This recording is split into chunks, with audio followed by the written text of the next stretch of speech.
Assalamualaikum warahmatullahi wabarakatuh.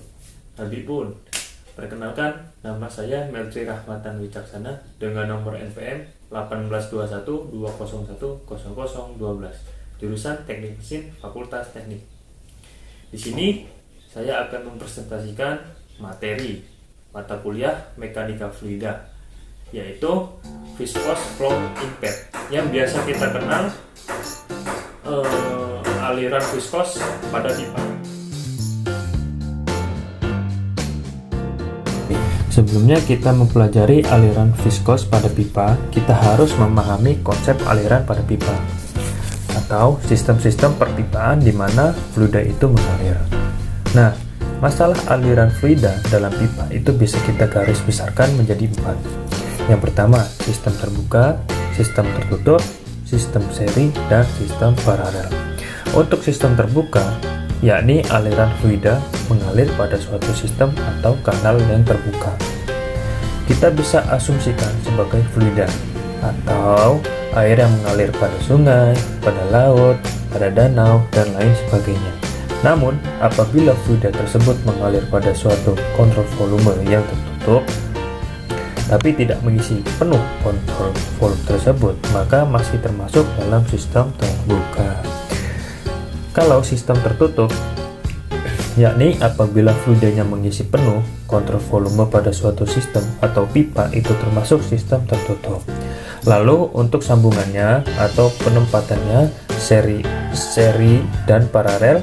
Kalau seri tidak ada cabangnya, kalau paralel berarti pipa-pipanya ada cabangnya, seperti gambar di sebelah kanan.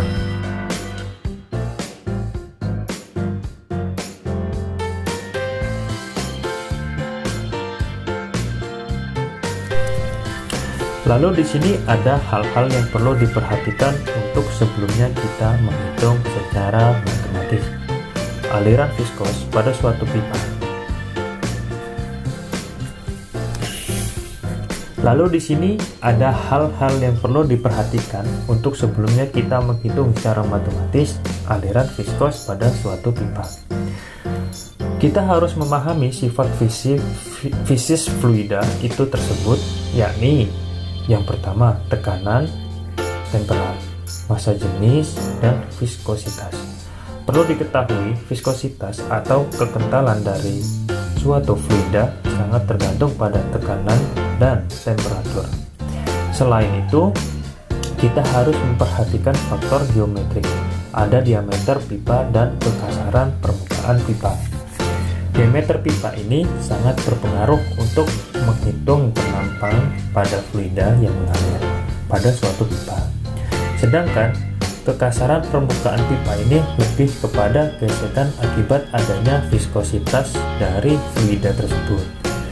Nah, di sini juga ada aliran-aliran yang perlu kita pahami sebelumnya. Ada aliran laminar, aliran transisi, dan aliran turbulen.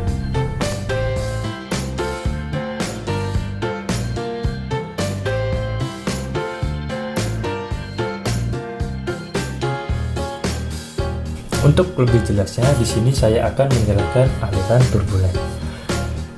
Aliran turbulen adalah aliran fluida yang partikel-partikel bergerak secara acak dan tidak stabil dengan kecepatan yang fluktuatif dan saling berinteraksi.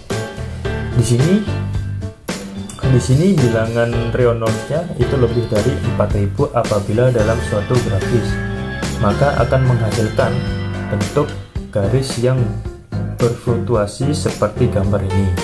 Jadi ini tidak beraturan menggambarkan bahwa partikel-partikel fluida yang mengalir pada pipa mengalami turbulensi. Sedangkan aliran laminar adalah aliran yang fluida bergerak dengan kondisi lapisan-lapisan yang membentuk garis alir yang tidak berpotongan, di mana di sini bilangan Reynolds-nya lebih kecil dari 2100. Apabila didop ke dalam bentuk grafis, maka akan menghasilkan garis konstan seperti gambar pada di bawah ini. Lalu aliran transisi itu bukan lain adalah kombinasi atau gabungan dari aliran turbulen dan aliran lanier. Lalu kita di sini berbicara bilangan Reynolds. Di sini menunjukkan relatif antara efek viskos dalam gerakan fluida. Bilangan Reynolds inilah yang merupakan parameter kita untuk bisa menentukan apakah aliran yang mengalir pada pipa ini laminer, turbulen, atau transisi. Jadi bisa disimpulkan bahwa jenis aliran atau gerak fluida tersebut sangat tergantung pada inersia dan viskositas.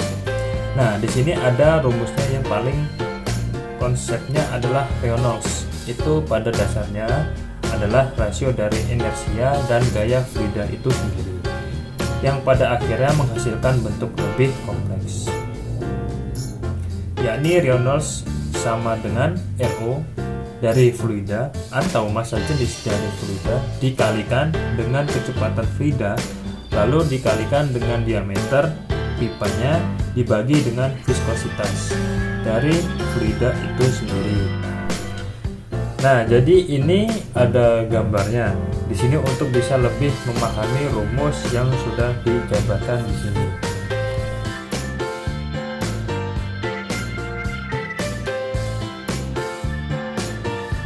Itu saja yang bisa saya sampaikan. Jika ada salah, saya minta maaf sebesar-besarnya. Dan sekian, wassalamualaikum warahmatullahi wabarakatuh.